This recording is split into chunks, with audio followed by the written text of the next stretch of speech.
जय श्री कृष्ण दोस्तों, राधे राधे। और चलिए हम गीता के 9वां अध्याय हम सुनते हैं और शंकर पार्वती का संवाद हम लोग सुनते हैं। और हे पार्वती जी, शिव जी महाराज पार्वती जी से बोले, अब मैं तुम्हें श्री गीता जी के 9वें अध्याय का महात्मा बताता हूँ, तुम स्थिर होकर सुनो। पार्वती जी ने अपनी दृष्टि महादेव जी के प्रखर तेज से व्याप्त मुखमंडल पर टिका दी। भोले शंकर ने गीता के 9वें अध्याय का महात्मा इस प्रकार कहना शुरू किया। नर्मदा नदी के तट पर प्राचीन काल में एक नगरी महर्षमती के नाम से स्थित थी। इस नगरी में माधव नाम का एक ब्राह्मण रहता था। वह वेद विद्यांगों का ज्ञाता तथा संतों अतिथियों की सेवा करने में बड़ी रुचि रखता था। उसने अपने ज्ञान तथा विद्या के बल पर बहुत सा धन कमाया था, किंतु उसे सदैव एक ही पीड़ा सताती रहती थी, और वह पीड़ा यह थी कि उसके कोई संतान न थी। उसने संतान प्राप्ति के अनेक उपाय किए, किंतु कोई संतोषजनक परिणाम प्राप्त न हो सका। एक दिन वह तेजस्वी कपालिक ने उसे कहा कि यदि वह एक यज्ञ का आयोजन करे और इस यज्ञ में अजामेह का भी प्रबंध हो जाए तो उसे संतान प्राप्त हो सकता है। तब यह जानकर उसने अजामेह यज्ञ करने का निश्चय करके एक विशाल यज्ञ का आयोजन किया। उस यज्ञ में बलि देने के लिए एक बकरा मंगाया गया। बकरे को बलि पर चढ़ाने से पूर्व उसकी पूजा अर्चना की गई। इसके पश्चात जब उसे यज्ञ की बलि वेदी पर ले जाया कर खड़ा किया गया तो वह हंसकर उच्च स्वर में बोला, हे ब्राह्मण, इस प्रकार यज्ञ करने से क्या लाभ है? इसका फल तो नष्ट हो जाने वाला है तथा ये तो जन्म, जरा और मृत्यु के भी कारण है। किसी भी प्राणी की किसी भी अवसर अथवा स्थिति में बलि देने से अनिष्ट ही होता है, और मुझे भी इस कारण बकरे की योनि भोगनी पड़ रही है।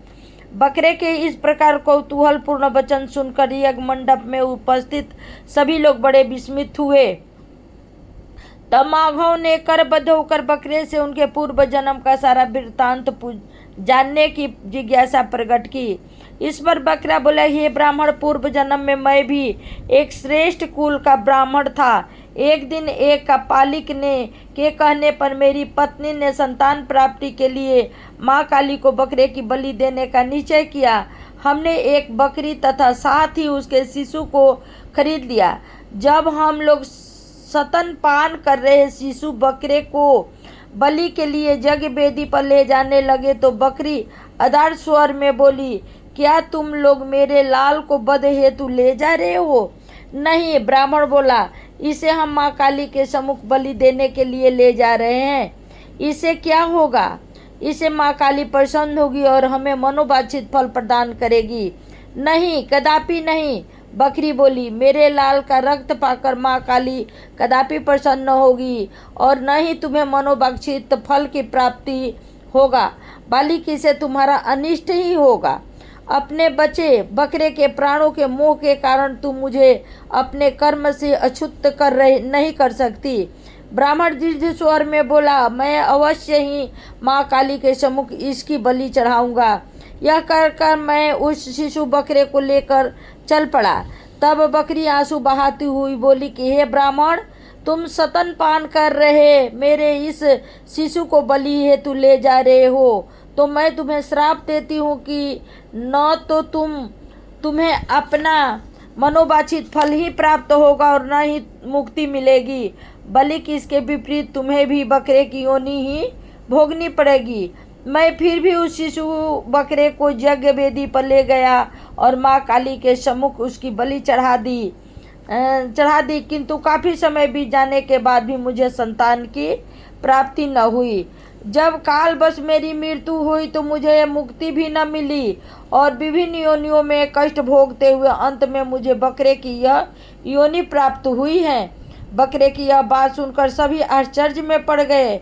वह बकरा पुनः बोला, हे द्विज श्रेष्ठ, यदि तुम अपना उद्धार चाहते हो तो तुम्हें एक कथा सुनाता हूँ। प्राचीन काल में मोक्ष प्रदान करने वाली नगरी कुरुक्षेत्र में सुदर्शन नाम का एक राजा राज्य करता था। एक बार सूर्य ग्रहण के अवसर पर उसने किसी विद्वान ब्राह्मण से पूछा कि हे ब्राह्मण, इस सूर्य ग्रहण के समय मुझे किस वस्तु का दान करना चाहिए जिससे कि राज्य भर का प्रकोप शांत हो जाए और अनिष्ट की कोई आशंका तक न रहे।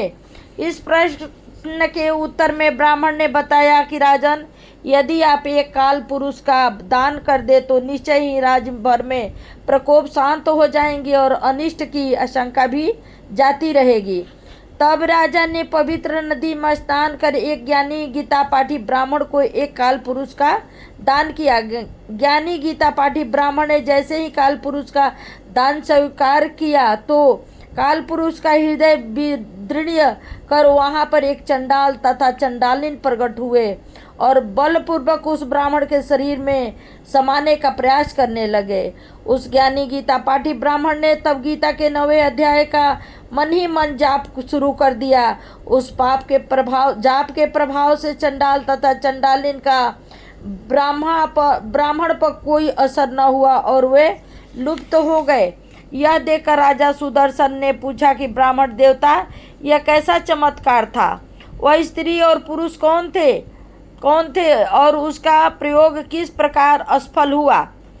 राजन, वह ब्राह्मण बोला, वह पुरुष चंडाल भेष में पाप था और स्त्री चंडालिन भेष में निंदा थी। वे बलपूर्वक मेरे शरीर में प्रवेश करना चाहते थे, किंतु जब मैंने मन ही मन गीता का 9वें अध्याय का पाठ शुरू कर दिया तो वे लुप्त हो गए। हे देवी, भोले भंडारी यह कथा सुनाकर बोले। इस प्रकार राजा सुदर्शन ने भी ब्राह्मण से गीता के 9वें अध्याय का महात्म्य जानकर उसका पाठ प्रारंभ कर दिया। तब उसका अंतकाल आया और उसे सहज ही भवबंधन से मुक्ति प्राप्त हो गई और इसी प्रकार सुदेव को भी वैकुंठ लोक की प्राप्ति हुई। अब यहाँ से 10वां अध्याय है, आप लोग सुनिए। भगवान श्री कृष्ण बोले कि हे महाबाहु, तुम मुझ में अत्यंत भक्ति भाव रखते हो, इसलिए मैं तुम्हारे कल्याण के लिए परम रहस्य और भावयुक्त वचनों को कहूँगा। मेरी उत्पत्ति अतार्थ विभूति सहित लीला से प्रकट होने को न तो देवता गण ही जानते हैं और न ही ऋषि महर्षि। मैं सभी देवताओं का, ऋषि महर्षि का आदि कारण हूँ। जो लोग मुझे अजन्मा अतार्थ जन्म रहित अनादि तथा लोक महेश्वर तत्व से जानते हैं, वे मनुष्य में ज्ञानवान पुरुष सभी प्रकार के पाप से विमुक्त हो जाते हैं।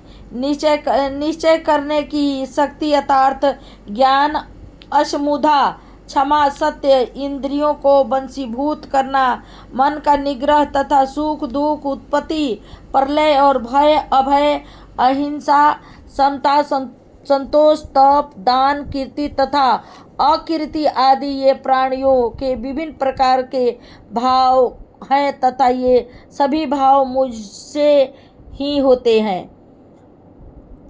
मेरे ही संकल्प से ब्रह्मा की उत्पत्ति हुई है और ब्रह्मा ने सप्त ऋषियों की रचना की। सप्त ऋषियों से पूर्व सनकादि तथा 4 स्वायुभुव ऋषि की रचना और 14 मनु प्रज्ञा सहित उत्पन्न हुए। ये सभी मुझ में भाव वाले मेरे संकल्प से ही उत्पन्न हुए हैं।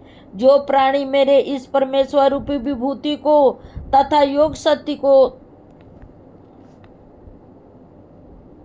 योग शक्ति को तत्व से जानता है, वह निश्चल भक्ति योग से युक्त हो जाता है। इस तथ्य को तनिक भी संदेश नहीं है करना चाहिए। मैं वासुदेव ही समस्त दृष्टि का उत्पत्ति का मूल कारण हूँ और संपूर्ण सृष्टि मुझ में ही चेष्टा करती है।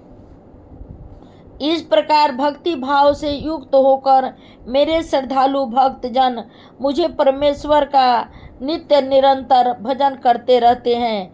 निरंतर मुझ में श्रद्धा भक्ति से मन लगाने वाले और उसमें ही प्राणों को अर्पित करने वाले भक्तिजन मेरी भक्ति की चर्चा करते हुए तथा मेरे प्रभाव और गुण का गुणगान करते हुए संतुष्ट रहते हैं। ये भक्तजन मुझे वासुदेव में निरंतर स्मरण करते रहते हैं। मैं अपने इस प्रकार के भक्तों को तत्वज्ञानी रूप योग प्रदान करता हूँ, जिसे कारण वे मुझे ही प्राप्त करते हैं। और मैं ये यहाँ पर ख़त्म कर रही हूँ, क्योंकि ये वीडियो बहुत ही लंबा हो जाएगा। और जय श्री कृष्णा, राधे राधे। आगे मैं ये सुनाऊंगी आप लोगों की अर्जुन अपने भक्तों के ऊपर अनुग्रह करने के लिए मैं उनके अंतःकरण में स्थिर होकर स्वयं ही उनके अज्ञान रहित अंधकार को प्रकाशमान तत्व ज्ञान रूपी दीपक के द्वारा नष्ट करता रहता हूँ। और जय श्री कृष्णा, राधे राधे।